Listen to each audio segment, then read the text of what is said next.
Hi everyone. Okay, today I'm going to be making Malaysian curry chicken with roti canai.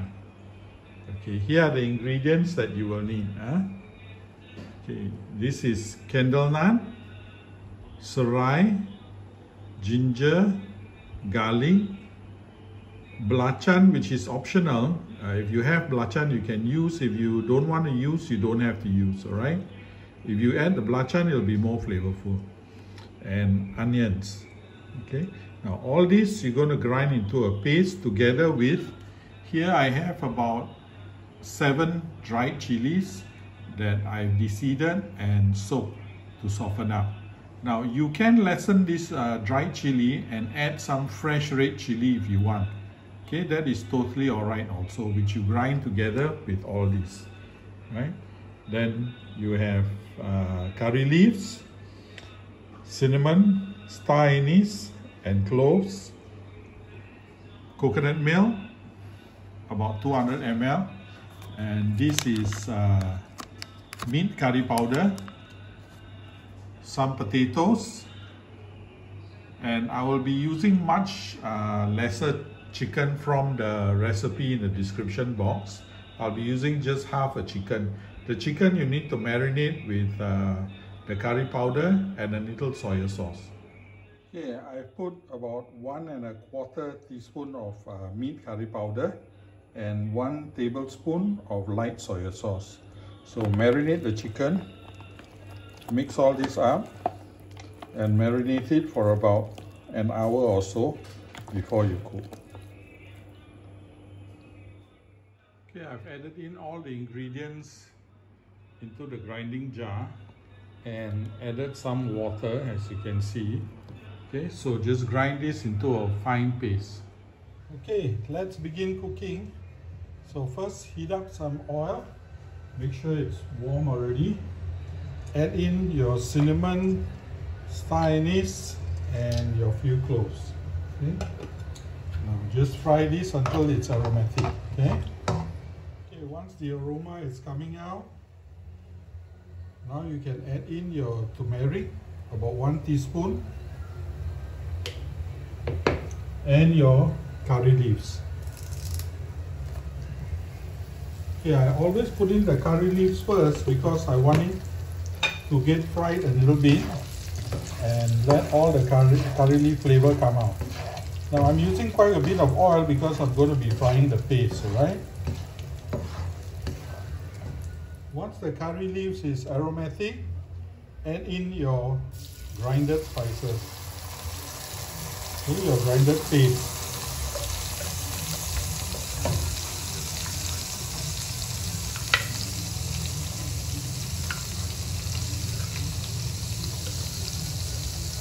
Okay, we're going to fry this until it's cooked, aromatic, and the oil breaks at the top. Okay, now as you can see, it has become darker. The oil has broken up at the top. So now you can add in all your potatoes. I'm using about 2 potatoes here, medium-sized potatoes, and all your chicken. Okay.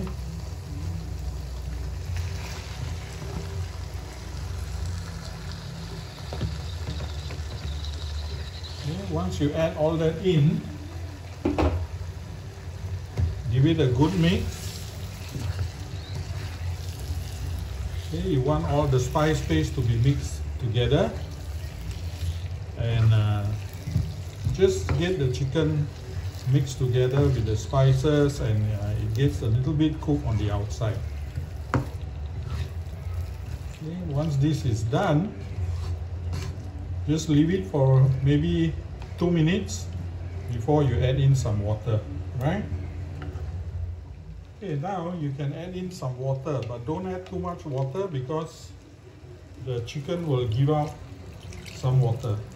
So just a little bit, enough to get the potatoes cooked and the chicken also to steam in this mixture. Okay, later you can add in more water when it's cooking. Okay. Okay, once you have added in enough water, cover it and let it cook on a medium-low flame, on a medium flame, and let it simmer for about 15-20 minutes until the potatoes are cooked and the chicken is cooked. Make sure you stir it every once in a while to make sure that the bottom doesn't burn. Okay, this has been simmering on a medium flame for about 15-20 minutes already. Okay, you see all the oil has come out at the side. Okay, now if you don't like so much oil, then just skim the oil out. So add salt to taste.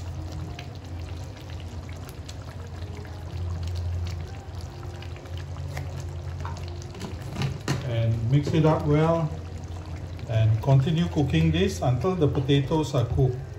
The chicken is already cooked, so now it's only for the potatoes to be cooked.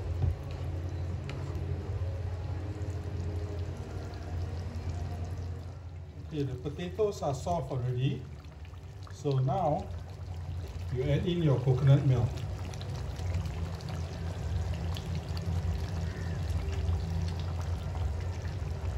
Okay.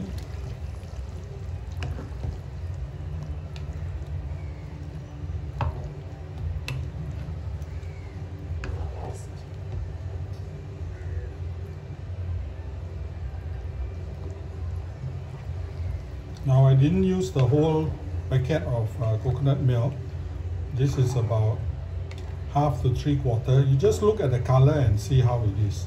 Okay, you want it to be light curry color. Okay, now I have to tell you this. This is for specially for Andrea. You can cook this in the vegetarian method. Don't use any chicken. Use potatoes, carrots, any hard vegetables, and cook that first together. Lastly, you can add in brinjal, any other softer vegetables and cook it. You don't need to use any marination if you're making it into a vegetarian curry. Okay.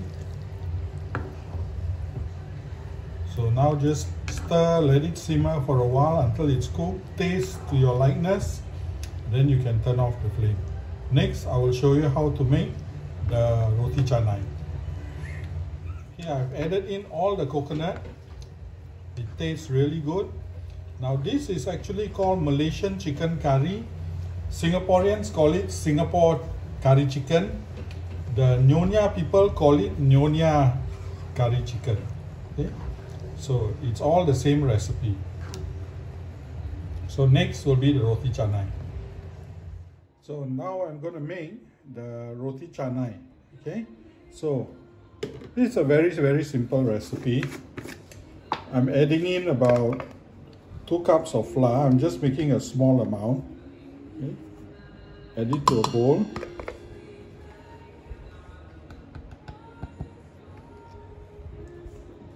Okay. That's 2 cups of flour. Now to this, add a little bit of salt. Now if you're going to be using salted butter, then be careful, okay? So I'm going to be using margarine, so I'm using a very little amount of salt, okay?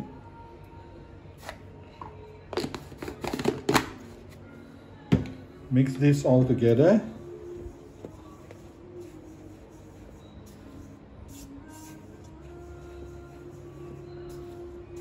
Okay, after you have mixed this up well, okay, now you can add in 1 tablespoon of, I'm adding margarine. You can add butter if you wish, okay? So just add this in. Then you need 1 tablespoon of condensed milk, okay? 1 tablespoon of condensed milk, very thick condensed milk.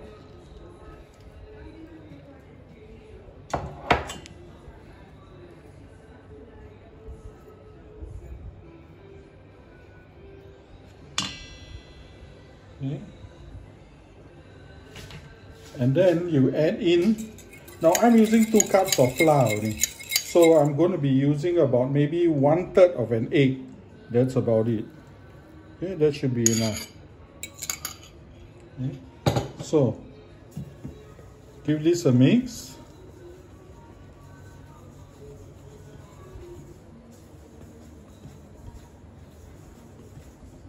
Then add some water. Now, what you want to achieve is actually a nice soft dough. Okay. Now you can, once you get all this well incorporated, make sure it comes to a nice soft dough. Then you need to rest this.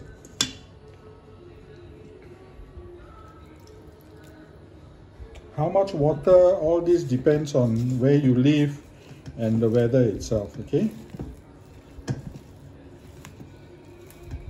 So mix this until it comes into a dough. It'll be sticky, but not to worry. Okay. Now you can use your hand to knead this later after you rested the dough if you wish. Huh? That's all up to you. Okay, there you go. So now just cover it with a damp cloth and let it rest for at least half an hour. Okay, this is to let the gluten work up. Then I'll get back again to the video. Okay, I've rested this for half an hour already. So you can knead it by hand if you want to until you achieve a smooth dough that doesn't stick to your hands and it reaches the window pane stage. But I'm using the machine because my hands are not strong anymore. So just beat this, knead this until it forms as I mentioned before. Yeah, I've kneaded this for quite a while, and if you can see, it has reached the window pane stage. See, it doesn't tear anymore. Okay, okay, it's very clear. So now that it has reached this stage, just leave it aside, covered with a damp cloth, and let it rest for 1 more hour. All right? Okay, so all you need to do is roll this up into a log and then just cut up to the size that you want. Okay, I'm going to cut this into 6.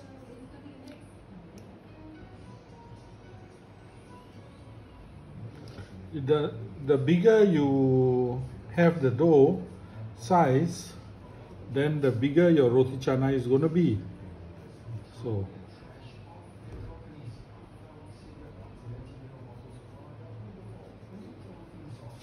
okay, so all you need to do now is just make it into a ball. Okay. Make it into a ball, seal all the ends, and then take some margarine or butter and just rub all over it.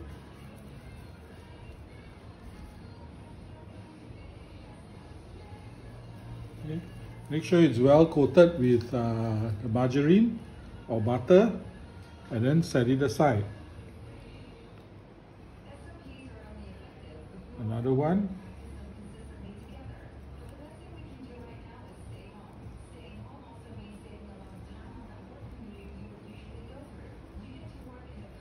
Okay, seal it,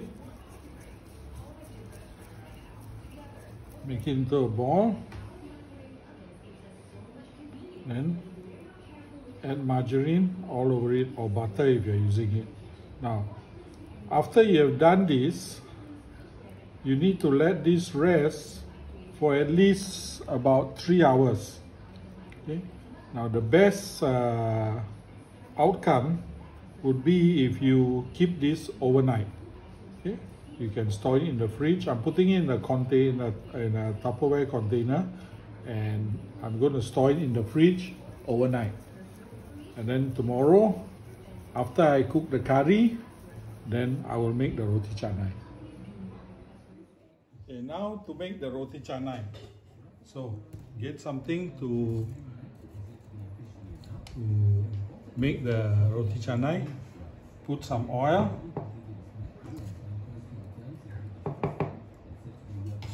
And spread this oil out all over your space. Okay? Because you don't want the roti canai to stick anywhere. Okay, once you have oiled it properly, make sure you oil it well, because it will stick everywhere. Okay, after you have oiled everything nicely, this dough I've been resting overnight. So just press it out as thin as you can.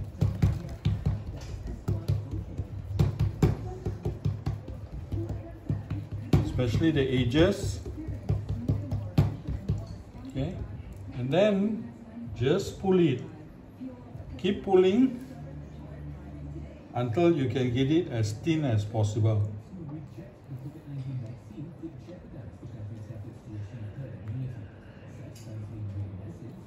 If it tears a little, don't worry about it. That is not an issue. Okay. See, now it's very, very thin, right? So now once it's thin enough, just fold it.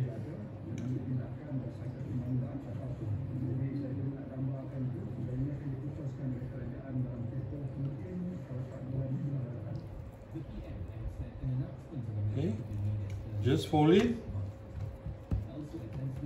and then you can fry it in some oil.